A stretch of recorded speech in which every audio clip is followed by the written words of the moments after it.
Assalamualaikum warahmatullahi wabarakatuh. Selamat datang kembali di channel Radius Matematika, channel tempatnya tutorial belajar matematika. Pertama-tama marilah kita panjatkan puji syukur kehadirat Allah Subhanahu wa Ta'ala yang telah melimpahkan rahmat dan hidayahnya sehingga pada kesempatan kali ini kita masih senantiasa diberi kesehatan. Tak lupa sholawat serta salam kita aturkan kepada junjungan kita Nabi Muhammad Sallallahu Alaihi Wasallam, Allahumma sholli alaihi, yang akan kita nantikan syafaatnya besok di yaumul kiamat. Saya akan kembali untuk channel Radius Matematika. Apabila kalian suka dengan konten-konten yang saya sampaikan di sini, kalian boleh berikan jempolnya. Dan apabila dirasa materi yang saya sampaikan di sini bermanfaat, kalian boleh share ke teman-teman. Dan apabila kalian ingin terus mendukung channel ini, kalian boleh klik tombol subscribe di bawah. Oke. Pada video kali ini saya akan menjelaskan atau berbagi materi daripada kelas 11 ya, kelas 11 semester 1. Materi pembelajaran yang saya pakai adalah LKS ya, seperti ini. Dari Viva Pagar itu mungkin anak-anak juga sudah punya. Oke, anak-anak semua silahkan LKS-nya dibuka. Bab 1 induksi matematika. Induksi matematika. Di sini yang akan kita bahas yang pertama adalah notasi sigma. Silahkan kalian baca di sini, pahami. Di sini tertera pengertian daripada notasi sigma, yaitu suatu penjumlahan beruntun dapat dituliskan secara ringkas menggunakan notasi sigma, ya, yang disebut dengan notasi sigma. Jadi saya rasa definisi ini perlu saya lengkapi. Untuk definisi yang saya lengkap, menurut saya pribadi di sini ya. Jadi notasi sigma itu adalah yaitu notasi yang dipakai untuk menyingkat penulisan daripada operasi penjumlahan dengan aturan tertentu, seperti itu ya. Kemudian perlu diketahui notasi sigma bentuknya seperti apa. Tertera seperti pada LKS, yaitu ini. Ini notasi sigma namanya. Jadi notasi sigma itu adalah bentuk penulisan ringkas daripada operasi penjumlahan dengan aturan tertentu ya. Kemudian bentuk umum notasi sigma seperti ini. Kemudian ada unsur-unsur lain di sini yang melengkapi. Contohnya di sini adalah yang ada di bawah tertulis I ya. I sama dengan berapa? Kemudian di sini ada N. Kemudian yang di sebelah kanan di sini adalah rumus ya. Rumus daripada suku-suku yang akan dijumlahkan. Dan rumus setiap suku yang satu dengan yang lain harus sama. Rumus yang simbol daripada rumusnya, misal di sini adalah UI, artinya rumus suku ke I. Rumusnya selalu tetap. Ini bentuk penulisan daripada notasi sigma. Nah, di sini ada I. Apa di sini I? I artinya di sini adalah batas bawah. Batas bawah daripada bilangan asli. Bilangan asli yang pertama paling kecil adalah dimulai dari 1, 2, 3, 4 dan seterusnya. Seperti itu. Jadi I di sini harus dimulai daripada 1. Kemudian di sini rumusnya, rumus daripada setiap suku pada operasi penjumlahan. Kemudian di sini batas atas sampai pada suku keberapa kita menuliskannya. Oke, ini teorinya. Kemudian untuk bentuk umumnya adalah seperti ini: U1 ditambah U2 ditambah U3 ditambah dan seterusnya sampai pada UN. Nah, ini bentuk penulisan yang panjang seperti ini boleh kita singkat menggunakan notasi sigma supaya bisa menghemat tempat ya. Kalau seperti ini kurang efektif ya, kurang efisien tempatnya, maka boleh disingkat. Notasi sigma dari I berapa? I dimulai dari 1, suku pertama, dari 1 sampai N. 1 sampai N. Kemudian di sini rumusnya apa? Tergantung di sini rumus UN-nya apa. Misal rumusnya adalah sama rumus UI. Nah, seperti ini. Ini adalah bentuk umum. Nah, bentuk umum daripada penulisan notasi sigma seperti itu. Perlu kalian ketahui, bentuk operasi penjumlahan dari suku-suku seperti ini hampir sama dengan materi kelas 9 terkait dengan deret suatu bilangan, ya, deret suatu bilangan. Jadi kalau notasi sigma di sini rumusnya ini bukan rumus jumlah semuanya, bukan, tapi rumus yang dipakai di sini adalah rumus setiap suku, dan setiap suku rumusnya sama seperti itu. Baiklah, untuk supaya lebih jelasnya, mari kita simak contoh soal. Ya. Silakan kalian buka LKS halaman 6. Nah, contoh soalnya di sini paling atas sendiri nomor 1. Contoh soal yang pertama. Perintahnya adalah tulislah penjumlahan,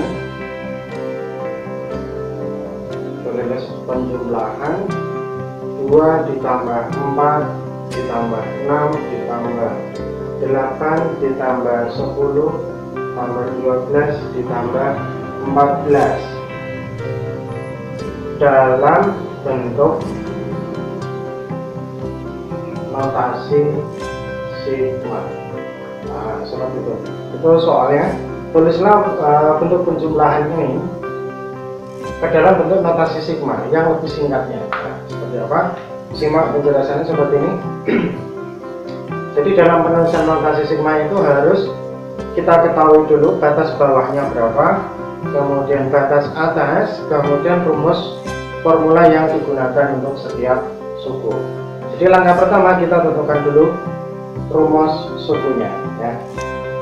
Di sini 2 di sini sebagai suku pertama, 4 sebagai suku kedua, 6 sebagai suku ketiga, dan seterusnya. 14 adalah suku ke 4, 5, 6. Nah, jadi berapa? 7, ya. 14 ini adalah suku ke-7. Jadi batas bawahnya 1, suku pertama 1, kemudian batas atasnya ada 7 bilangan, berarti batas atasnya adalah 7.